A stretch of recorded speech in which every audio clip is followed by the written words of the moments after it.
ದೇವರಾಜ ಅರಸು ಅವರ ರಾಜಕೀಯದ ಕುಡಿ. ಅವರ ತಂದೆ ಕೂಡ ನಾನು ಬಲ್ಲೆ ಅವ್ರನ್ನ. ಅವರು ಕೂಡ ವಿದ್ಯಾರ್ಥಿ ನಾಯಕರುಗಳನ್ನು ತಯಾರು ಮಾಡ್ತಾ ಇದ್ರು. ಎಂ ಡಿ ನಟರಾಜ್ ಅವರು. ಸೊ ಈ ನಮ್ಮ ಪಕ್ಷಕ್ಕೆ ಇಂಥ ನಿಷ್ಠಾವಂತ ಕಾರ್ಯಕರ್ತರು ಬಹಳ ವಿರಳ. ಡಯಾಬಿಟಿಸ್ಗೆ ಮೆಡಿಸಿನ್ ತಗೊಂಡು ಶುಗರ್ ಕಂಟ್ರೋಲ್ ನಲ್ಲಿದ್ದೀರಾ? ಮೆಹಾಟೋನ್ ಕೇರಳದ ಆಯುರ್ವೇದ ಫಾರ್ಮುಲೇಷನ್ ಇಡೀ ಮೆಟಾಬಾಲಿಕ್ ಬ್ಯಾಲೆನ್ಸ್ ಅನ್ನೇ ರಿಪೇರಿ ಮಾಡಿಬಿಡುತ್ತೆ. ಮೆಹಾಟೋನ್ ದೀರ್ಘಕಾಲದ ಸಹಜ ಜೀವನಕ್ಕೆ ಸಹಾಯ ಮಾಡುತ್ತದೆ. ಎಲ್ಲೇ ಏನೇ ಜವಾಬ್ದಾರಿ ಕೊಟ್ಟಿರಲಿ ಆ ಕೆಲಸವನ್ನ ಹಿಂದೆ AICC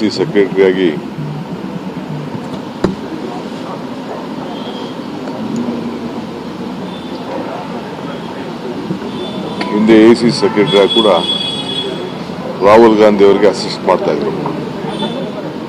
ಯೂತ್ ಕಾಂಗ್ರೆಸ್ಗೆ ಅಸಿಸ್ಟ್ ಮಾಡ್ತಾ ಇದ್ರು. ಈಗ ತಮಿಳುನಾಡಿಗೆ ಇನ್ಚಾರ್ಜ್ ಆಗ್ತಿದ್ರು.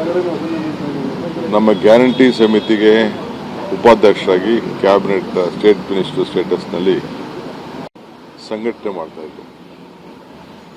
ಯಾವ ಸರಳತೆ ಸಜ್ಜನತೆ ಯಾವಾಗಲೂ ಕೂಡ ನಗನಗ್ತಾ ಯಾವ ಅಧಿಕಾರನೂ ಯಾವತ್ತೂ ಅವ್ರು ಕೇಳಿದವರಲ್ಲ. ಆದರೂ ನಾವೇ ಅವರಿಗೆ ಬೇಕಾದಷ್ಟು ಪ್ರಯತ್ನಗಳು ಮಾಡಿದಾಗೆಲ್ಲ ನನ್ನ ಬಗ್ಗೆ ತಲೆ ಕೆಡಿಸ್ಕೋಬೇಡ ಅಂತ ಹೇಳ್ತಿದ್ದಂತು. ಇವತ್ತು ಇಂಥ ಒಬ್ಬ ಕಾರ್ಯಕರ್ತನ ಕಳ್ಕೊಂಡಿದ್ದೇವೆ. ಈಗೂ ನೋಡಿ ಮೊನ್ನೆ ನಾನು ದೇವರಾಜ ಅರಸು ಅವರ ಪುತ್ಥಳಿಗೆ ಹೂನಾರಕ್ಕೆ ಹೋದಾಗ ಅಲ್ಲಿ ಕೊನೆ ಮಾತು ನನಗೂ ಆಗ್ತದೆ. ನಿನ್ನೆ ನನ್ನ ಕ್ಷೇತ್ರ ಪ್ರವಾಸ ಮಾಡಿದಾಗ ನಾನು ಅಲ್ಲಿಗೆ ರಾತ್ರಿ 10:30 ಗಂಟೆ ಮೇಲೆ ನನಗೆ ಮೆಸೇಜ್ ಬಂತು. ನಂಗೆ ನಂಬಕ್ಕೆ ಆಗಲಿಲ್ಲ. ಕೊನೆಗೆ ಪೊಲೀಸವರು IB ಅವರು ಆಮೇಲೆ ಕೊನೆಗೆ ಲೇಟಾಗಿ ನನಗೆ ಆಗಿದೆ ಅಂತೇಳಿ ತಿಳಿಸಿದ್ರು. ಸೊ ಇವತ್ತು ಇಂಥ ಒಬ್ಬ ನಿಷ್ಠಾವಂತ ಕಾರ್ಯಕರ್ತನ ಮುಖಂಡರನ್ನು ನಾವು ಕಳ್ಕೊಂಡಿದ್ದೇವೆ.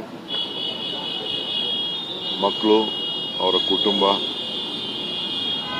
ಅವರು ಪಾಪ ನನಗೆ ಅವರ ಪರಿಸ್ಥಿತಿ ನೋಡಿದ್ರೆ ಅವ್ರಿಗೂ ಅರ್ಥ ಆಗ್ತದೆ. ವಿಧಿ ಯಾರ ಕೈಲೂ ಇಲ್ಲ, ಯಾವುದು ಶಾಶ್ವತ ಇಲ್ಲ. ಮೊನ್ನೆ ಚೆನ್ನೈಯಲ್ಲಿ ಚುನಾವಣೆಗೆ ಹೋದಾಗ ಸ್ವಲ್ಪ ಆಘಾತ ಆಗಿತ್ತು. ಈಗ ಬಂದು ಚೇತರಿಸ್ಕೊಂಡಿದ್ದ. ಆದರೂ ಕೂಡ ಈ ರೀತಿ ಆಗಿರೋದು ಅವ್ರಿಗೂ ಶಾಕ್ ಆಗಿದ್ದಾರೆ, ನಮಗೂ ಶಾಕ್ ಆಗಿದೆ. ಇವತ್ತು ರಾಹುಲ್ ಗಾಂಧಿ ಅವ್ರನ್ನ ಭೇಟಿ ಮಾಡಬೇಕು ಅಂತೇಳಿ ಅವ್ರಿಗೆ ಟೈಮ್ ಫಿಕ್ಸ್ ಆಗಿತ್ತು. ಅವ್ರು ಕೇಳ್ಕೊಂಡಿದ್ರು ರಾಹುಲ್ ಗಾಂಧಿ ಭೇಟಿ ಮಾಡಬೇಕು ಅಂತ ಅವ್ರನ್ನ ಕರೆದಿದ್ರು. ಸೊ ಈ ಸಂದರ್ಭದಲ್ಲಿ ಈ ರೀತಿ ಆಗಿರೋದು ಅವರು ಕೂಡ ಈಗಾಗಲೇ ಅವರ ಧರ್ಮಪತ್ನಿ ಜೊತೆ ರಾಹುಲ್ ಗಾಂಧಿ ಅವರು ಕೂಡ ಮಾತಾಡಿದ್ದಾರೆ. ಮಲ್ಲಿಕಾರ್ಜುನ ಖರ್ಗೆ ಅವರು ಮಾತಾಡಿದ್ದಾರೆ. ಅವರು ಕೂಡ ಅವ್ರಿಗೆ ಶಕ್ತಿ ತುಂಬುವಂಥ ಕೆಲಸವನ್ನು ಮಾಡಿದ್ದೇವೆ. ನಾವು ಕೂಡ ಈ ಕುಟುಂಬಕ್ಕೆ ನಮ್ಮ ಕೈಲಿ ಏನು ಶಕ್ತಿ ತುಂಬಲಿಕ್ಕೆ ಸಾಧ್ಯನೋ ಅವ್ರ ಹತ್ರ ಮುಂದಿನ ದಿನದಲ್ಲಿ ಮಾತಾಡೋ ಕೆಲಸ ಮಾಡ್ತೇವೆ.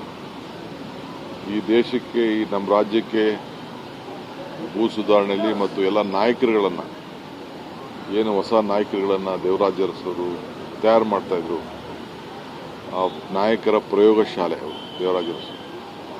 ಆ ಕುಡಿ ಇದೊಂದು ಮಾತ್ರ ರಾಜಕೀಯದಲ್ಲಿ ಇತ್ತು. ಸೊ ನಾವು ಕಳ್ಕೊಂಡಿದ್ದೇವೆ. ಅವರ ಆತ್ಮಕ್ಕೆ ಶಾಂತಿ ಸಿಗಲಿ. ಅವರ ಎಲ್ಲ ಸ್ನೇಹಿತರು, ನಮ್ಮ ಪಕ್ಷದ ಮುಖಂಡರುಗಳು, ಕಾರ್ಯಕರ್ತರು ನಾವೆಲ್ಲ ಅವ್ರನ್ನ ಕಳ್ಕೊಂಡು ಭಾಳ ದುಃಖದಲ್ಲಿ ನಾವೆಲ್ಲ ಇವತ್ತು ದಿನ ಕಳೆಯುವಂಥ ಪರಿಸ್ಥಿತಿ ಬಂದಿದೆ. ಅವರ ಆತ್ಮಕ್ಕೆ ಶಾಂತಿ ಸಿಗಲಿ. ನಾಳೆ ಬಂದು ಸರ್ಕಾರದ ಗೌರವವನ್ನು